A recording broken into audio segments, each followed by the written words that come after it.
Padmashri Ghantasala cultural and rural development society వారి ఆహ్వానం మేరకు ఈనాడు ఈ యొక్క సంగీత విభావరి కార్యక్రమానికి ముఖ్య అతిథిగా వచ్చేసినటువంటి రిటైర్డ్ ఎంఆర్ఓ శ్రీ విజయరాఘవన్ గారు మరియు ఆత్మీయ అతిథులు శ్రీ డి శంకర్రావు గారు, మహనీయుల సంస్మరణ వేదిక పిలుపు మేరకు ఈ యొక్క కార్యక్రమం జరుగుతోంది సార్. ఇలాగా మీరు ఈ యొక్క కార్యక్రమానికి ముఖ్య వ్యక్తులుగా రావాలని పిలిచిన వెంటనే మీరు మా మాటను మన్నించి ఈ యొక్క కార్యక్రమానికి విచ్చేసినందుకు వారికి కృతజ్ఞత కళాభివందనములు తెలియజేస్తూ, ముఖ్య అయినటువంటి శ్రీ రాఘవన్ గారిని వారి గురించి ఒక 2 మాటలు చెప్తాను. వీరు గొప్ప మానవతావాది. వీరి యొక్క సేవలు అమోఘం. రిటైర్డ్ ఎంఆర్ఓ ఒక 15 ఏళ్ల క్రితం రిటైర్డ్ అయ్యారు, కానీ 18 ఏళ్ల క్రితం మరి ఇప్పటికి కూడా చాలా యాక్టివ్గా అన్ని కార్యక్రమాలలో, అన్ని సంగీత విభావరి ప్రోగ్రామ్స్లోనూ కళా పోషకులుగా కూడా ఉంటూ చాలామందికి సహాయ సహకారాలు అందిస్తూ ఉంటారు. అది కాకుండా వృత్తిపరంగా వారు చేసిన సర్వీసులను దృష్టిలో పెట్టుకుంటే ఏ కలెక్టర్ గారైనా కానీ మన జిల్లాకు రానివ్వండి, ఆ రూల్స్ అండ్ రెగ్యులేషన్స్, ముఖ్యంగా రెవెన్యూ డిపార్ట్మెంట్కి సంబంధించి ఇది ఈ పాయింట్ అర్థం కావడం లేదు. ఈ యొక్క ప్రాబ్లమ్ను సాల్వ్ చేయాలంటే ఎట్లా అని అంటే అక్కడ ఉన్నటువంటి సీనియర్ ఆఫీసర్స్, సార్ విజయరాఘవన్ గారు ఉన్నారు సార్, వారిని పిలిస్తే సమస్య పరిష్కారం అయిపోతుంది, వారిని పిలుద్దాము అని సార్ని పిలుస్తారు. సార్కు ఆ విధమైనటువంటి పిలుపు వస్తుంది, వెంటనే వెళ్తారు. ఆ యొక్క రూల్స్ అండ్ రెగ్యులేషన్స్ విషయంలో ప్రాబ్లం సాల్వ్ చేస్తున్నటువంటి గొప్ప వ్యక్తి.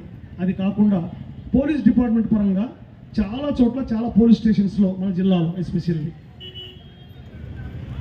ఏదైనా ఎఫ్ఐఆర్ అంటే ఛార్జ్ షీట్స్ ఫైల్ అన్నప్పుడు ఆ డిపార్ట్మెంట్ పరంగా డిఎస్పీ లెవెల్లో వారికి కొన్ని సూచనలు కావాలి అని అన్నప్పుడు ఖచ్చితంగా విజయరాఘవన్ గారిని పిలవండి అని చెప్పి ఆ డిఎస్పీ గారు కారు పంపిస్తారు. వీరిని అనంతపురంకి వచ్చి అది ఏ ఊర్లోనే కానీ, పెనుగొండ కావచ్చు, ధర్మవరం కావచ్చు, ఇంకెక్కడన్నా కావచ్చు, వీరిని వచ్చి పిలుచుకుని వెళ్ళి ఆ యొక్క ఎఫ్ఐఆర్ని స్టేట్మెంట్ ఎట్లా రాయాలి అంటే ఇది ఛార్జ్ షీట్ ఎలా ఫైల్ చేయాలి అనేది సారు డ్రాఫ్టింగ్ చేస్తేనే వాళ్ళు సాటిస్ఫై అవుతారు.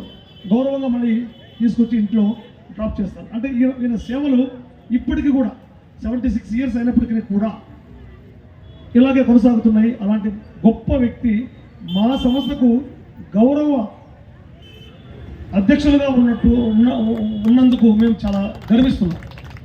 మంచి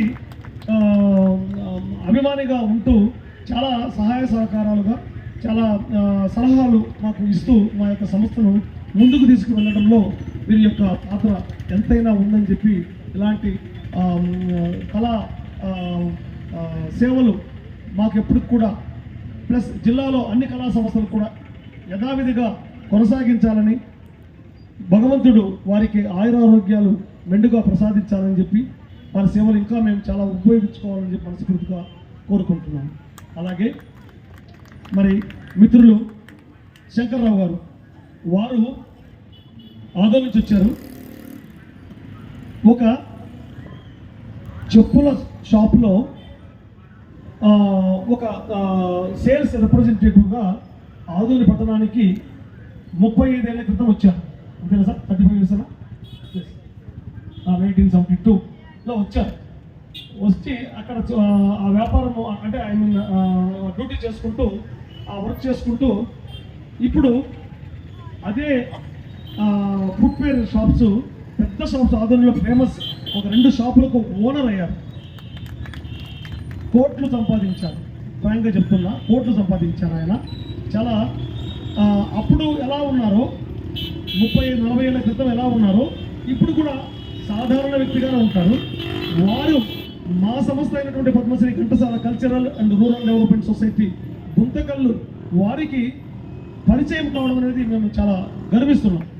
వారి సేవలు ఇన్ని సంవత్సరాల నుంచి మేము ప్రోగ్రామ్స్ చేస్తున్న దానిలో లక్షలు ఖర్చు అవుతూ ఉంటాయి. వాటిల్లో చాలా వరకు మమ్మల్ని ఆర్థికంగా వారు ఆదుకుంటూ ఉంటారని సగర్వంగా నేను చెప్పగలను.